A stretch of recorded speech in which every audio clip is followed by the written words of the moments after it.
Assalamualaikum warahmatullahi wabarakatuh. Sahabat saudara, jumpa lagi dalam Berita Aceh bersama saya Adila Haryatul. Sejumlah berita menarik akan kami sajikan untuk Anda dan berikut 3 berita utama hari ini.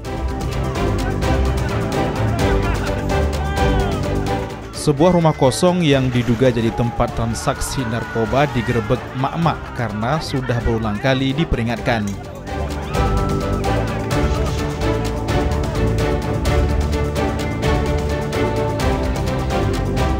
Kasus stunting yang masih tinggi di Kota Langsa mendorong pemerintah setempat menggalakkan program pemberian makanan tambahan bagi balita.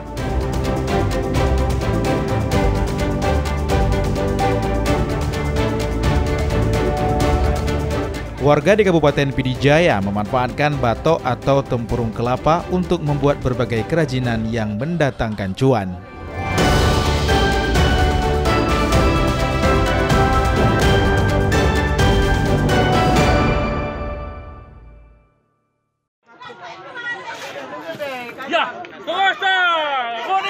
Sebuah rumah kosong di Desa Batumbulan Asli, Kecamatan Babu Salam, Kabupaten Aceh Tenggara yang dicurigai sebagai sarang narkoba digerebek warga.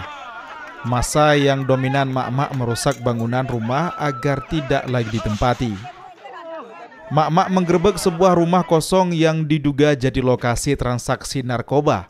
Kecurigaan itu semakin menjadi karena di rumah tersebut warga menemukan beberapa alat hisap sabu-sabu atau bong yang sering digunakan para pecandu narkotika. Pemerintah desa sudah memberitahu pemilik rumah.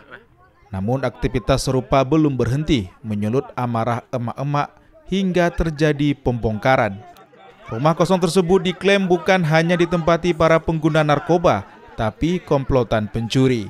Itu sebenarnya seluruh masyarakat 4 kepala desa sudah merasa resah. Jadi itu tempat, sebenarnya itu bukan rumah, gubuk ataupun pondok yang dipergunakan oleh oknum-oknum yang memakai narkoba atau tempat pemangkalan untuk mencuri baik di siang hari maupun di malam hari. Sebelumnya di tahun 2024 itu sebenarnya sudah sampai ke Polsek Babu Salam dan ada surat pernyataan dari yang menempati gubuk tersebut bahwa itu akan dibongkar sendiri. Sebelumnya tahun 2024 lokasi tersebut pernah digerebek polisi. Petugas menangkap basah pemakai narkoba. Pemilik rumah berjanji akan membongkar rumah tersebut agar tidak menjadi lokasi maksiat, namun tidak pernah dipenuhi. Sejauh ini kepolisian belum bersedia memberi keterangan resmi. Main Muzir melaporkan dari Aceh Tenggara.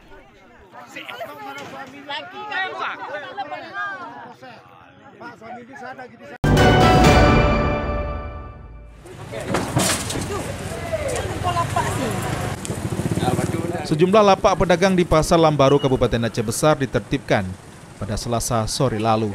Penertiban sempat berlangsung panas karena sejumlah pedagang khususnya kaum ibu menolak lapaknya digusur. Lapak pedagang yang digusur karena pedagang berjualan di seputaran jalan masuk ke Pasar Lambaru. Para pedagang dinilai berjualan di tempat terlarang sehingga harus ditertibkan. Petugas Dinas Perdagangan dan Koperasi bersama Satpol PPWH dibantu DLHK Aceh Besar memindahkan seluruh barang dagangan pedagang dari lapak liar tersebut. Lokasi yang seharusnya sebagai lahan parkir dijadikan pedagang untuk berjualan ikan, sayur mayur, dan barang lainnya. Kenapa kita lakukan? Pertama memang semprotan pasar selama ini. Tempat parkir terbatas sehingga parkir amburadul kemarin. Padahal mereka ini semua sudah ada lapak di dalam gudang untuk berjualan. Tapi selama ini kadang-kadang mereka keluar dengan alasan ya nggak laku di dalam. Jadi kami pikir bukan tidak laku, mungkin ya karena masyarakat kita belanja kan parkir langsung belanja. Penertiban tersebut untuk mengurangi kesemrawutan dan menghindari kesan kumuh akibat sampah berserakan karena tak terangkut petugas. Langkah ini sekaligus upaya Pemkab Aceh Besar untuk menata Pasar Lambaru. Namun pedagang berdalih lesunya transaksi di lapak resmi sehingga mereka terpaksa berjualan di areal parkir. Apalagi kondisi pasar becek saat musim hujan. Lokasi liar, kami tempatnya di dalam. Habis itu di dalam karena keadaan sekarang penjualan sepi, kami keluar. Solusi kami Itu di pinggir gedung tuh ditimbun yang rapi ya kan, tempat parkir biar enak orang masuk. Salah satu yang buat sepi orang ke pasar ini apa? Mungkin faktor ekonomi masyarakat gitu ya. Selain faktor ekonomi. Selain itu tempat parkir ya, tempat parkir orang kan. Kalau apalagi pakai mobil ya, waktu masuk nggak ada tempat parkir langsung keluar. Kami sadar ini tempat liar emang kan. Jadi kapan nih Bang rencananya mau pindah? Ini hari ini kami udah pindah semua, masuk ke dalam, ada lokasi, ada lapak kami di dalam. Penertiban lapak pedagang juga akan dilakukan di pasar tradisional lainnya. Langkah tersebut diharapkan mampu mewujudkan pasar yang bersih dan nyaman. Tim Liputan melaporkan dari Aceh Besar.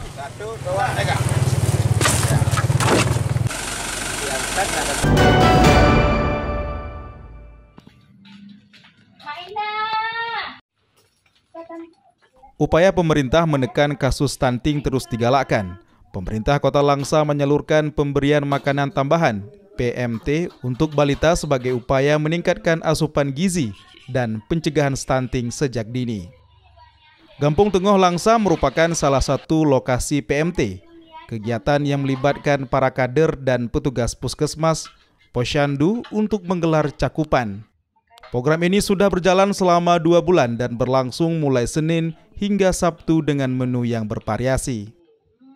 Setiap balita mendapatkan makanan tambahan berupa biskuit, telur, dan bahan pangan lainnya yang mengandung gizi seimbang. Dari usia 6 bulan sampai 5 tahun.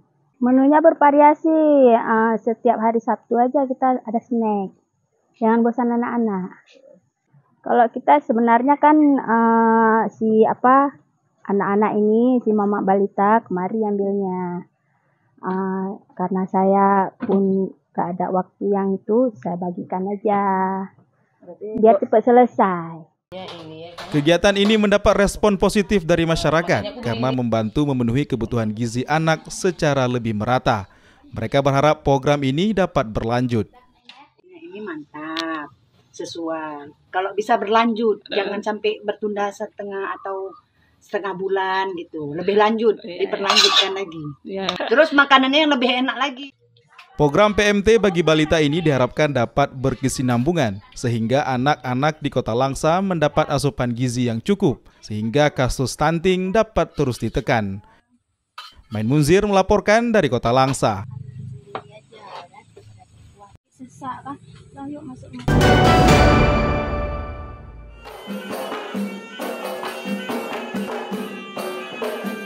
Menteri Dalam Negeri Muhammad Tito Karnavian menerima gelar kehormatan Petua Panglima Hukum Nanggro dari Lembaga Wali Nanggro Aceh. Penganugerahan ini dianggap sebagai bentuk penghargaan atas peran dan kontribusi Tito dalam menjaga stabilitas politik dan keamanan di Tanah Rencong. Gelar Petua Panglima Hukum Nanggro diberikan langsung oleh Wali Nanggro Aceh Tengku Malik Mahmud Al-Haitar di Meligo Wali Nanggro Aceh, Kabupaten Aceh Besar, Rabu 12 November 2025.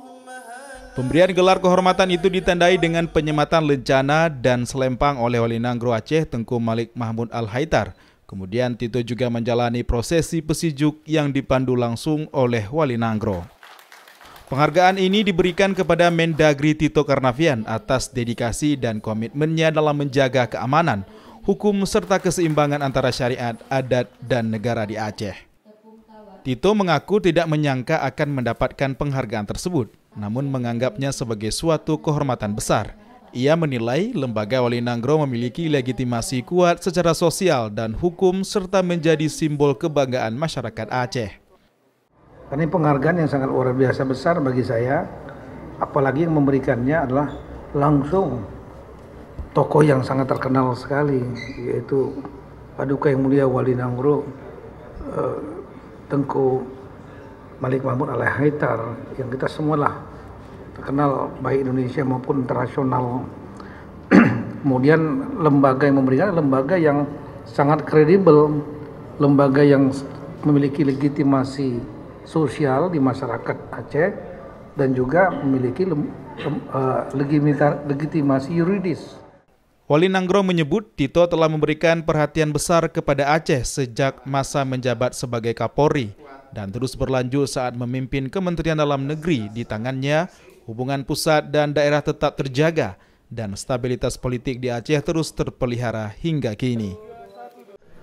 Ada waktu kalanya itu ada pihak-pihak yang coba untuk mengganggu keamanan, tetapi atas kerjasama yang baik antara kami berdua dan jajarannya, kita dapat tetap mengamankan keadaan Aceh sampai hari ini. Dan untuk itulah terima kasih banyak, Pak. Tito juga menambahkan, Aceh adalah contoh berhasil dalam upaya perdamaian di Indonesia yang telah menjadi rujukan bagi dunia dalam mengatasi konflik bersenjata melalui jalan damai. Melalui penghargaan ini, Tito Karnavian diharapkan dapat terus menjadi figur penghubung antara pemerintah pusat dan Aceh dalam menjaga keharmonisan, keamanan, dan kearifan lokal di tanah Aceh. Mufti Tamrin melaporkan dari Aceh Besar.